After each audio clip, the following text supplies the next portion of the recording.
Thank you for tuning in and listening to or watching the very first episode of the Ceasefire podcast with myself, Lucas, and my man Andrew Schwab. We may seem familiar, may have seen us on other shows, but we wanted to launch this show together, and this episode is going to be all about why. Why are we doing this?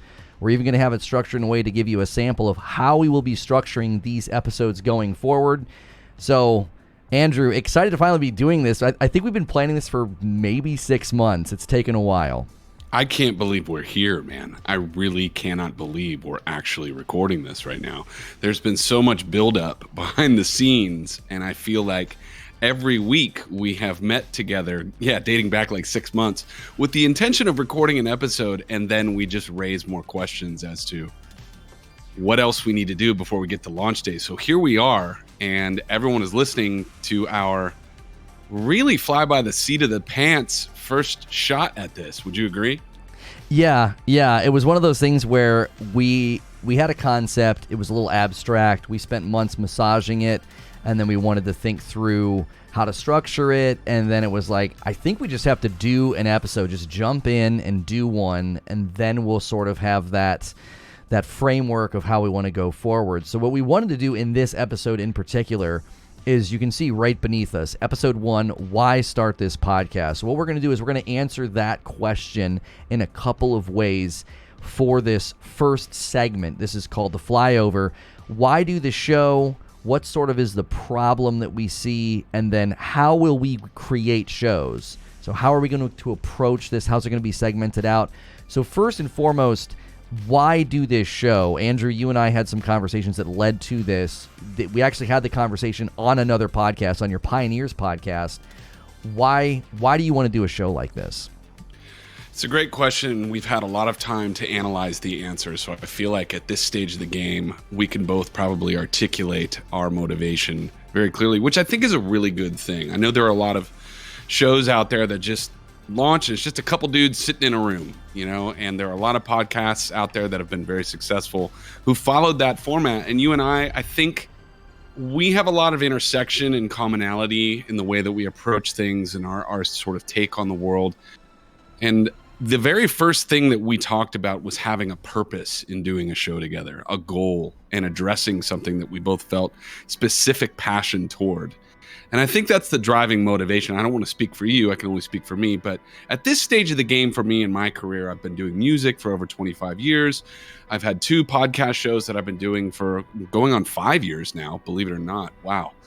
It's crazy to think about that. And I feel like at this moment, because of everything that's going on in the world, and the nature of the charged culture in which we live, that I would feel like a lamp under a bowl if I didn't at this point begin doing something with my experiences, my voice, and the like, to say something about what's going on in the world. And there's a lot more to it than that, but I feel a responsibility to take stories and experiences and the wisdom that I've been able to gain over the years in doing the things that I've done to maybe offer just a slight bit of thought and hope and critique and all of the above, in addition to the fact that I'm just a big Lucas fan, a big Lono fan, the artist formerly known as Lono. Yeah. I feel like I would be remiss right now if I didn't mention, and you should probably do the same, how I came across you. A friend of mine who also fronts another band is a big fan of your shows and show. And you were referencing me and some lyrics that I had written specifically while you were going through a really challenging time. And he sent me some screen grabs, some like captures of you talking about this and talking about what we were going through, and talking about the lyrics and me. And I'm like, who is this guy? And the more I checked it out, the more I was like, I like this dude. Not just because he's, stroking my ego or whatever by quoting some lyrics, but right. I liked your personality. I liked how articulate you were. I'm a gaming fan myself. I'm a gamer, probably not nearly as deep or as rich with knowledge as you, obviously, but There were a lot of things I loved about what you were doing. And so I started listening to your show, and then I had you on as a guest a couple of times, and we just found it very natural to have discussions about everything. So that's why I'm here and why I wanted to do this. The responsibility, the fanship of the artist formerly known as Lono, and the belief that I think together we can do something here that hopefully can make at least a tiny dent in what's going on in the world. Yeah. What about you, brother? What about you? Well, it's funny because I was going through all that, and obviously the music was really helpful. So it's interesting to think that the very thing and the very sort of cultural tinderbox that everything feels like it exists in now, I was on sort of a recovery path from being virtually destroyed by that very thing, by that monster. And your music and, Songs to Burn Your Bridges By in particular as an album was a huge help to me, because I remember listening to it back when I was much younger, and it sort of came back around. And the fact that connected us and then led to conversations, which then ultimately led to this sort of, wait, you want to do something like that as well? Like, I mentioned something on the Pioneers episode, and then after it was over, we just started talking. Like, I've always wanted, or more recently, you had wanted to do something like that. And I had been feeling that itch for a while, because I love talking gaming. I love commentating on gaming. But I'd gone home with my brother, and I took some of my equipment with me, and we were like recording interviews with my grandmothers, because there's just a time of their life that is, we're losing any reference to that. Like, that generation is sadly, passing on, and we just wanted to know what it was like to deal with the depression and the culture and not being able to buy so many things from the store. And when I finished doing that, I just started to have this itch of like, I'd like to do something more meaningful. I'd like to do something that feels more impactful and more important. And that itch just didn't go away. And so when I finally was able to verbalize that to you, and we started talking and started planning, we started realizing that the non-recorded conversations that we were having, you kept saying it, we're like, this is like an episode right here. We would just be talking about things happening in the world and what our perspectives were. And I tried this on YouTube, didn't go very well. I mean, actually, it was going well, but it wasn't yielding the results we wanted to see, because we were sort of taking the brand that was centered around gaming, and we started talking about cultural issues, political issues, matters of faith, and it was really hurting the brand. And it was a bummer, but in the midst of that, during that process, I had people saying all the time, they're like, you should be doing this instead. The one guy said, I hope you don't take this as an insult. He's like, but I think you're too good for gaming commentary. He's like, you should be doing something else. This is clearly something you're able to do, something that you want to do. And I took it in stride. I thought, yeah, I've always sort of felt this draw to either be, teaching or educating or something, because I have a background. I've got 2 degrees, a lot of education, and I'm not doing anything with it. And I love the gaming stuff because it's fun, but it just lacks that meaningful purpose. And I actually do think there's meaningful purpose in it. I provide a great show to people throughout their day. It helps them while they're working. It helps them get through stuff. So I think it's honoring, it's good work. It's faithful work that I still continue to do. But I wanted to have that outlet for that part of me that I felt was sort of waking up and saying, hey, you've got all this education on all these subjects and all these things are happening. Why aren't you using your voice? Why aren't you using your gifts and your platform to be speaking into this? Because, you and I doing podcasts and creating content, we understand sort of these avenues and sort of how all these things work. We could quickly set something up and launch something. So that was why I wanted to do the show, is because I just had this itch to do something different and more meaningful than what I had been doing up to that point. Not that takes away from what I do every day and how I primarily provide for my family. I'm not trying to denigrate it, but it's definitely not the same as having some of the conversations that you and I have had. And part of what we're saying but not saying is that there seems like there's a problem, and that's sort of the next thing we wanted to tackle, is what do we feel the problem sort of is. Like, why did I try to do this on YouTube? Why am I trying to create content, have conversations, as we say, calm cultural conversations? What would you say is the problem that we're attempting to not solve, but at the very least engage with it, shed a light on it? What would you call that? What would you say about that? I would say that the biggest crisis in our world, especially in Western culture, specifically in America, right now, is the fact that there is such a polarization among people. There is such a divide that obviously stems from politics and culture wars that is making it so that you have to choose a side. And if you don't ascribe to one side, then you're labeled as a part of the other side. And we're all aware of this, there is this increasing amount of disdain from person to person if you are engaging someone who disagrees with your perspective on things or what you believe. That, combined with the fact that we are seeing a redefinition of so many things in our world right now. We're in such a wild transitional state, especially since COVID, that fear is such a gripping force in our world, in addition to the disdain and the division. I feel the need to be able to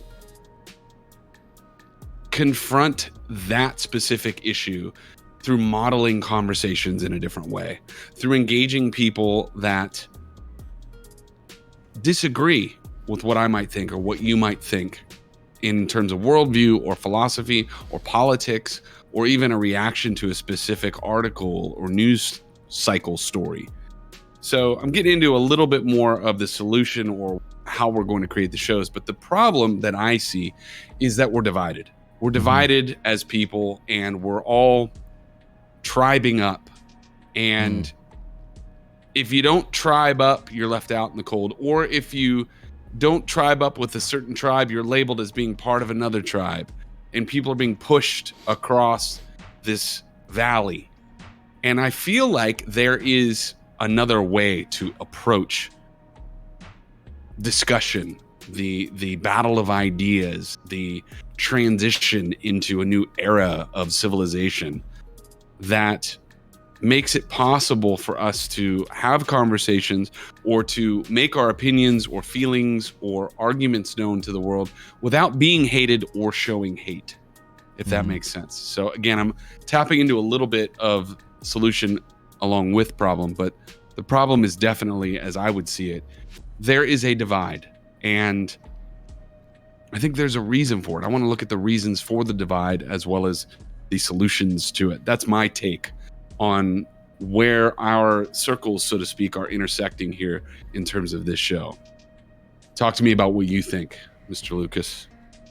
Well, I think there's even a problem within the problem. The actual, as we've sort of subtexted the show, destroying the divide. The idea that we almost have to be destructive in order to, it's almost counterintuitive. It's an oxymoron saying destroying the divide, like we're going to try and destroy a chasm. That's not something that you would do, right? You would bridge the gap, you would build a bridge. But I do feel there needs to be some level of destruction, some level of criticism, because within the divide itself, I believe there are wolves in sheep's clothing. There are people that are attempting to create shows or conversations that are not done in good faith, or maybe they start out in good faith. And this is something that I've even been cautioned against when I've sort of let some other people, mentors in my life, know what I'm getting ready to do. The one guy was like, listen, I've seen a lot of people try to do shows like this, and then they start to lean heavily in one direction because that's how you make your money. That's how you get an audience, right? You can't really... What we discovered when we tried to do a show on YouTube in particular, there is no algorithm for the middle, right? Right. The algorithms, the shows, the clicks, they want to know Are you right or are you left? Are you red or are you blue? And so even within the divide itself, there's sort of something else that needs to be attacked, which is the sort of the faux conversation culture that's happening sort of in there. We almost need to attack that at some level as well. I've seen a lot of these motivational speakers, and there's sort of this new wave of, men who are attempting to sort of rally young men and motivate them to be better and to stand up for themselves. And I feel like it's still in the same trench, or it's still in the same playbook of it's divisive. It's sort of naturally tribalistic. You and I were having a conversation on the phone, and I just thought, you almost have to be extremely self-aware and be killing your inner tribesman, because if you don't, you will always sort of quickly start leaning that way. It's like a car with bad alignment. If you take your hands off the wheel, the car just naturally starts drifting to one side of the road. And that's part of the problem here. Is I saw an interview in 2019. It was Bill Maher and Megyn Kelly talking about this very thing. Nobody's talking. Everyone's polarized. Everyone's so angry. And I thought, this is 3 years old. Nobody's done really anything in this avenue. And then the people that have, I feel the content falls short. I feel the conversations fall short. It's just another podcast on a particular side. And I think that's something we really want to avoid. We don't want to get into the canyon to try to help and then just end up falling deeper into it and just, it's just another podcast. It's just another show of two Christian dudes talking about stuff, and that's not our goal. That's not what we want to do. And I think that's a huge risk, is tackling the problem and actually becoming part of it at the exact same time. I don't know if you've seen similar trends in this vein, if that's been part of your motivation, but that was something I just started noticing as I was researching us doing this show. I have noticed pieces of media out there, and this is probably relevant to mention in addition to my own personal take on things, because people are going to wonder, well, are you a Republican or are you a Democrat? What are you? Are you libertarian? How do you? So we should probably give people a little context as to what our take on things is. But to answer your question, I've been inspired a little bit by content out there that is actually doing a good job of being sort of truth-seeking without having a real angle or a spin. It seems, we're human beings, so we're all going to have some sort of bias. But I would like to say that I've made an attempt as an adult citizen in this country to, one, be apolitical for most of my adult life, and two, while I've had eras of my history, again, as an adult, where I would say I was a little bit more left-leaning, and other times where I've been a little bit more right-leaning, I find myself always gravitating back to, well, just what's the truth? I have my own set of beliefs about policy that stem from my worldview, but I feel like so much of the time it's very difficult to separate a policy discussion from a political party discussion. But those two things are actually independent of one another, because you can have specific views on policies without being a full-blown X or Y, what I mean, red or blue. And that's where I feel like something's missing here in much of the dialogue out there. And the question that keeps coming in my mind is, why am I supposed to dislike this person for believing that thing? Or why does this person hate me for believing this thing when they don't even know me? Or why am I being labeled as this or that? I made a post on Facebook, it was probably like 6 months ago. It was a creative post. It was for the band. And I did this whole series of posts that were image-based, but had a little cryptic lyrical idea posted over the image. So it's just me fleshing out lyric ideas and giving people little things to think about. And I remember I posted something about challenging the narrative I don't remember the exact words that I used, but it was something vague, about challenging what's going on. And you should have seen the debate among the people that responded, the commentary. And there was everything from people saying, oh, we always knew that a Q, and I'm like, what? I've never, ever once been that direction, and it was just this whole line of people, because I just posted about questioning the narrative that were just like, oh, typical conservative fear mongering. I'm like, dude, it's an artistic post, right, with just some lyrical thoughts that are coming from like a totally different perspective than political. Let's just put it that way. And so this idea that we just get pushed into these categories, and I have spent my whole adult life trying to defy categories and genres, classifications, stereotypes. When you're a faith-based individual, when you quote identify as a Christian, right? There are all of these assumptions that are made about you, and yeah, I've spent the majority of my career trying to defy those types of stereotypes. And I think that to be an individual is to question the narrative, and it is also to not fall into tribalism as an identifier, if that makes sense. Yeah, and the thing that I've always struggled with too in doing this, I have series ideas, book ideas, things I want to say, things I want to do, is I so struggle with the idea of hubris that like I'm arrogant enough to think that like I have this figured out, or I have input, or whatever. I'm so glad you're saying this too, because it's so easy to come off that way. Right, like that's not what I even want to do with this content. It's more about, my word, everyone is at each other's throats. Can we take 2 seconds? I do that with my kids. I'm like, time out, like just stop. You don't even know what you're fighting about, right? And more so say, can we just have a calm conversation about these things? Like, I actually really love disagreeing too. This is something that I do think is being lost right now, is no one has enjoyed a good debate or a disagreement with somebody in the last 5 years, so they don't even know what that's like. Like, I think if you get a taste for it, it's actually kind of fun, especially and you grow. Yeah, you grow. And if both sides agree to be charitable and not hit below the belt, like it's like a boxing match, right? Like, you got to be fair, you got to play nice. I think it can be very enjoyable, and that's something that I think we really want to stress. Something that my pastor was telling me.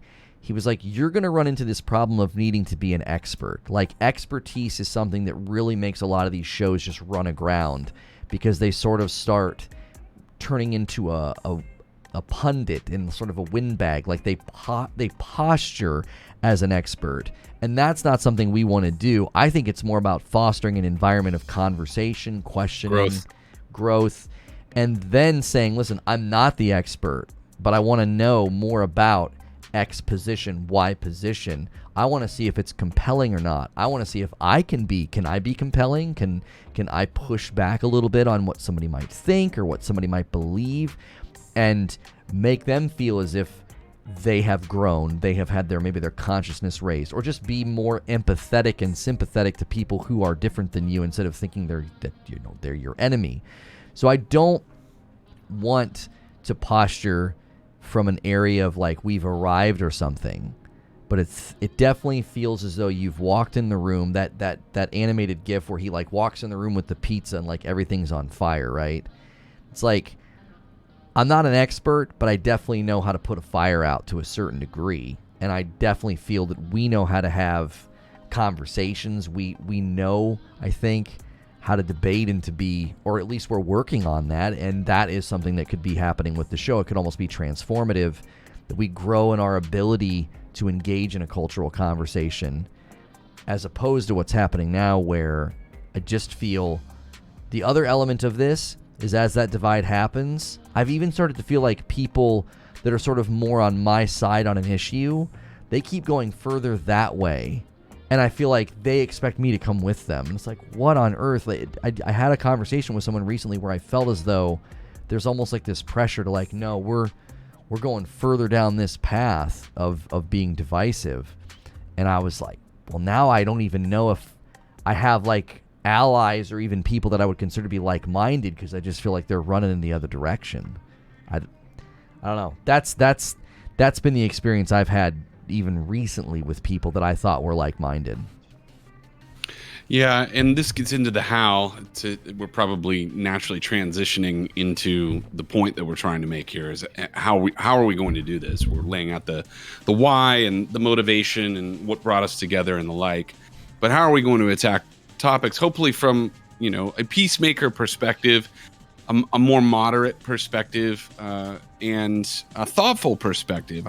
One of the most important things for me in delving into the news cycle and political subject matter and cultural subject matter is to approach things with a critical eye and to look at the spin that's being presented to the world from the sources in question, and to really attempt to exhaustively analyze, sometimes with a guest, sometimes just between you and I, an article or a piece, an artifact of communication media, a story or a circumstance or something that happened in the world. And let's make a very valid attempt to engage the conversation that's happening in the world about this very thing through the lens of truth, but not be afraid to be honest inside of truth, not be unwilling to look at a truth because of fearing someone's reaction,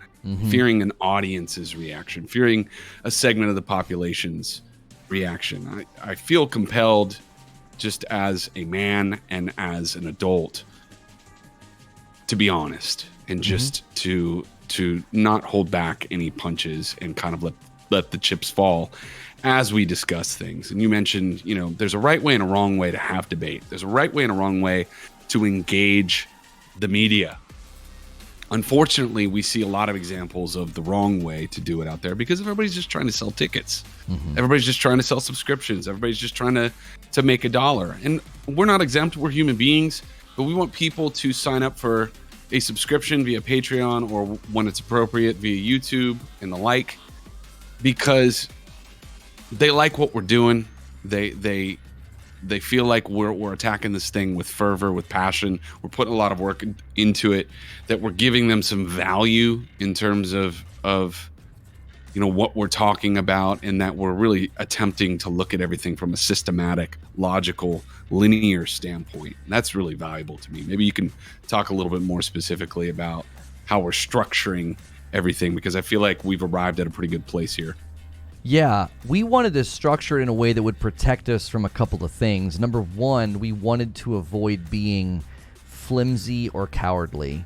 Like, we didn't want to be guilty of cowardice. If a really hard subject came up, something that's very tense or very challenging, we didn't want to feel as though the episode was vague or, as I said, flimsy. And we think that a structured way of going through subjects that does start out a little bit more broad, and we think the opening of every episode we're going to be calling the flyover, which is basically we're flying over these topics, we're kind of talking about them at 30,000 feet. The goal of the flyover is to give spectrum. Here's what everybody sort of is saying about this particular subject. There's people on both sides. There's a debate. It's tense. And there'll be normally, I think, a couple of things we'll be talking about during the flyover. 2 or 3 stories or news events, world events, things happening. And then the second segment will be the trenches. And so we're going to be diving down deep into those subjects. And that's our opportunity to bring our own response, our own thoughts, our own position. Because we're not going to be shy about the fact that we're Christian men, but we don't want this to be a Christian podcast. We want to avoid that idea that here's a podcast for all you Christians out there. It's like, no, we want to structure in a way that even if you are complete opposite of us on every issue, let's say you're an atheist and you don't believe any of the stuff that we believe, I would hope that the way that we structure this would be enjoyable to somebody who doesn't even see things from our perspective or believe what we believe, because you get that flyover. Okay, here's what's going on. Here's all these things happening. Here's what these guys think. Here's sort of their approach, their response, picking apart the various issues that are out there. And then the final segment would be the debrief. And the debrief is intended to be our sort of response to the show. Like, how did it go? How do we feel? If we have a guest, we think that's a really safe way to sort of say, hey, I found their arguments lacking or not too compelling or weak in these areas. So that way, if we have a guest, we don't feel the need to be combative and debate. It's just, we want to know what you think. Like, we would love to have I'm pining all the time for people who don't think like me. Like, I just totally want to know, like, what do you think about this? How are you approaching this? How are you establishing your worldview, your beliefs? And I want that to feel very safe and approachable. I don't want somebody to feel like they're going to come on and get attacked or, double teamed or something. But the debrief would allow us to sort of debrief on the episode. And they would be welcome to join us with that if they wanted to kind of sit out and say, oh no, I enjoyed the conversation, I'm kind of on my way. So that's our ability to critique the show, critique each other. Like, if we disagree about something and I feel like Andrew made an argument or said things that I think are weak or not compelling, maybe even approach it as a way to say, hey, if I was an agnostic or a skeptic, I wouldn't find your argument very compelling, and here's why. I think that'd be a very fun way to end the show and also just keep things well-rounded, because again, the goal would be, if you don't think what we think, you don't believe what we believe, you'd still be able to enjoy every level of the show in its own value offering and what we're doing in those different segments. So that's sort of the structure, the flyover, the trenches, and the debrief. We do have ideas for like uncapped support if you want to make us react to different things that are out there, because I'm sure people would love to see that. Like, there's some wild videos and wild opinions out there that might be fun to get us to react to. That would be something that we'd probably do maybe later on if there's good enough response and people want that. What do you have anything to add, Andrew, with why we chose to structure the show this way as a podcast and as sort of a philosophy of content creation? Yeah, I think, and you articulated all of that so well. I think it really gives people an accurate picture of where we're trying to go here. There is obviously a stigma in putting out there that you're a person who believes in Jesus, right, these days, and there's a stereotype that goes along with it. I mean, we run the risk of people writing us off immediately as soon as you say that you're a Christian.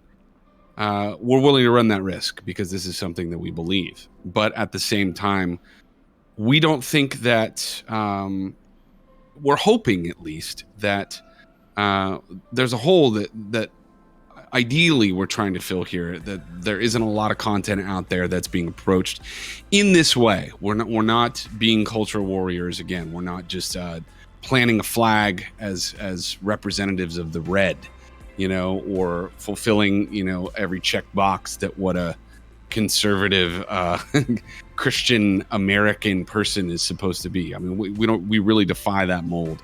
And again, I'm reiterating something that I said earlier, but I'm really trying to make that clear to the audience here, that I think there's going to be something here for everyone and anyone who is interested in the subject matter of each episode and in the bigger picture sense, the trajectory that we're trying to follow here, which is just, let's talk about what's going on in the world and let's be honest about it. And we can talk about our honest opinions in a respectful way and still not be, like you said, flimsy. I love that word.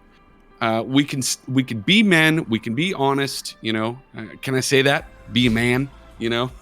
It seems like we can't. That could be a subject for an episode in and of itself. What is a man? Right. Are you even allowed to say that anymore? Mm-hmm. We can just be ourselves and be honest about what's going on in the world, and hopefully cater to an audience that's hungry for just honest dialogue, from dudes, hopefully that are just normal guys talking about stuff and have a couple different backgrounds, in terms of our experience in the world, to shed some light on some topics, and hopefully some magic will erupt from there. Yeah. I think that's well said. And I think what we want to do is we even want to give you a sample and a model of what a show would look like. So typically the flyover would be 30, maybe 40 minutes long. and then the trenches and the debrief are going to be about as long as they go. But we thought it'd be a really good opportunity to do an episode like this and then go into the trenches and actually dive a little bit deeper on these questions. Why are we doing this show? What's the problem? Why did we come up with this philosophy on how to create shows this way? Give a little bit more depth of our own personal beliefs and convictions as men of faith. That's what we think the trenches can be. And then we will do a debrief. How did we feel this went? How did we feel it go? How are we feeling? And did we feel like did anybody say anything that we disagree with? Probably not in the first episode. We don't want to make fake controversy. I don't think we're going to be debating in the debrief today. But you never know. You never know. You never know. So we're going to conclude this first pilot episode of Why Start This Podcast? Why Start the Ceasefire Podcast? And we hope you've enjoyed it. We hope if you decide to support it, to get into the trenches of the debrief, that you enjoy the content we create. And we'll see you on the other side, and we'll see you in the next episode as well. Thanks for listening, and thanks for watching. Thanks, guys.